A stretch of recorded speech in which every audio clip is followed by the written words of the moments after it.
Welcome to my solo exhibit titled Crone, God Monster. This first piece is a tribute to the International Council of 13 Indigenous Grandmothers and to the Rematriate Project. It's made out of dune grass and is 42 feet long and 3.5 feet tall. It was set to sea in Chinook territory in Seaview, Washington. This piece is my own personal trans awareness flag. The flag itself, the quilt, is a nod to Siglio Press's Tantra song, and the boxing gloves were inscribed during a friend's top surgery fundraiser. They read, "Protect trans lives and smash the Palooka system," CISTEM, with a poem that runs along the contour of the gloves. This next piece was made as well in Chinook, Washington, or in Chinook territory in Seaview, Washington.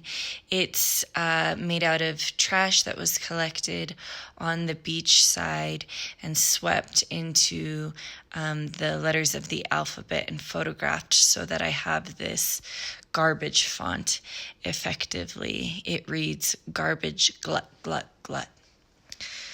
Next, I have a poem that is a tribute to the crone. It reads, "Crone says, so go a day, hail the beldam, the harridan, the hag, Amida Magna and on Tifa tend to womb and young, ground beneath feet, ashes of grandmothers. Crone says, so come now, my knight."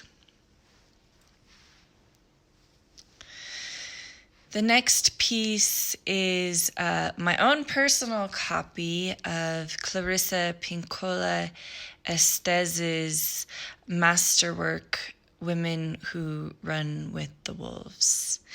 And as you can see, my personal copy is well-weathered.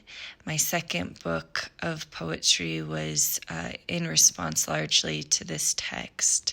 And I've highlighted or underlined for viewers a section that speaks to the role of the crone in society as a sort of mica in the soil or a mother dust, and the maker of ideas. That's available for show viewers to take a look at. Next to it is a beloved broom. And over here in this corner, we have a piece called Wept Upon's for the Revolution.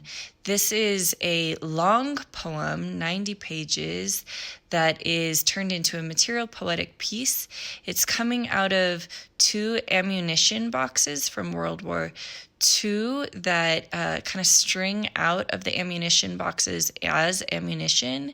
And I'm working with emotional alchemy here to transmute the word of weapon, its meaning, its sounds, its definitions, connotations, affiliations, and working it up the wall into a sort of mushroom cloud or explosion. And this piece, of course, is a commentary on violence and gun violence in particular. This piece is a teeny tiny installation that was photographed and printed quite large.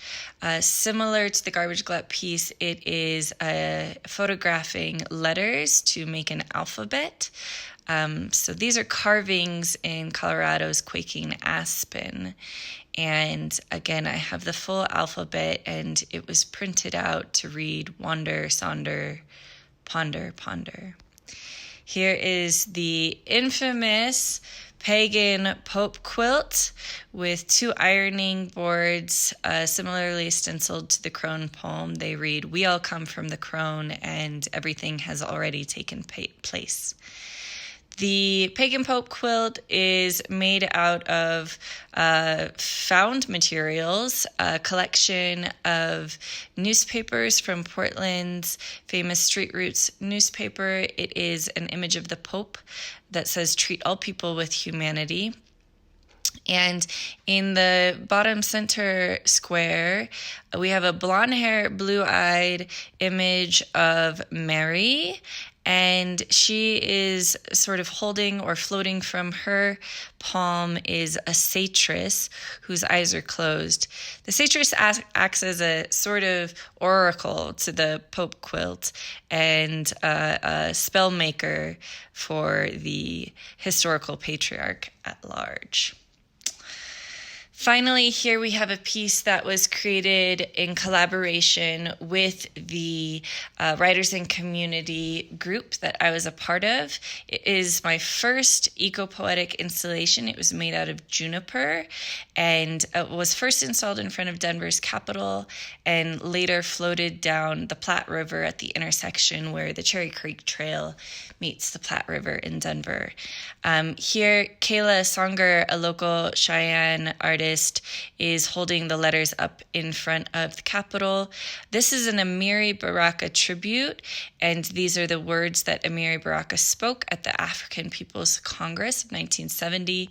It reads, "Land's gonna change hands."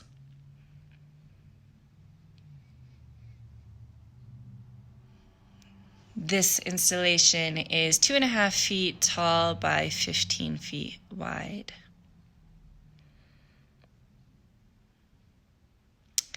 And finally, my live eco-poetic installation for this gallery show in the Cube Gallery at Naropa is a piece I made while listening to and working with the International Council of 13 Indigenous Grandmothers, who I've been working with for some time now, distributing BIPOC scholarships for their events. This is made out of quaking aspen, and it is a decay appreciation project. So as you can see, the material was collected during fall as the colors of the aspen were turning. It reads, "Crone is God," and this speaks to the mythology that I write in my third collection of poetry coming out hopefully the end of 2022. It is a book called Croneology and is a reverent collection of poems and prose and this and that's, honoring the grandmother and Crone. Thank you for taking a look at my solo exhibition in Naropa's Cube Gallery titled Crone, God, Monster.